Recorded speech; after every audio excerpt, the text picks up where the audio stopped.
once again, 2 Phoenix police officers have been shot. Thankfully, those 2 officers are recovering and are talking, so they're in good spirits. To give you a little bit of context, tonight at about 8:45, Phoenix PD responded to the area of 27th Avenue and Deer Valley Road. Upon arrival, a 2-officer unit was met by gunfire. They engaged the suspect. He later retreated, and later the suspect was found dead. Other officers arrived, and multiple units arrived and were able to contain the scene, but sadly, 2 of our community members are deceased. Other community members were transported to local hospitals.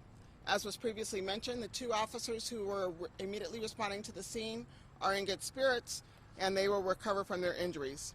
This is a massive crime scene, which is why we're not taking any questions, because there's still a lot of work to do out at that crime scene.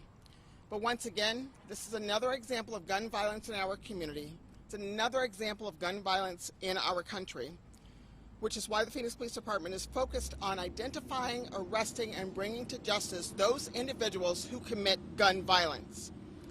How many more officers have to be shot? How many more community members have to be killed before those in our community take a stand? This is not a Phoenix Police issue. This is a community issue. If not now, when?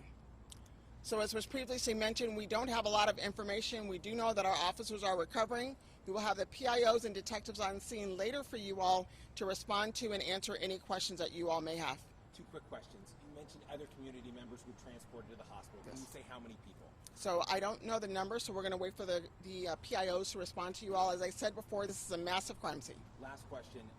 You mentioned the suspect is dead. Was that, you implied, maybe self-inflicted, or did your officers kill him? Great question. We'll have to find that answer out later on in the investigation. Was there an exchange of gunfire? That'll help us at least provide some context. So that was an exchange of gunfire between the officers and the suspect.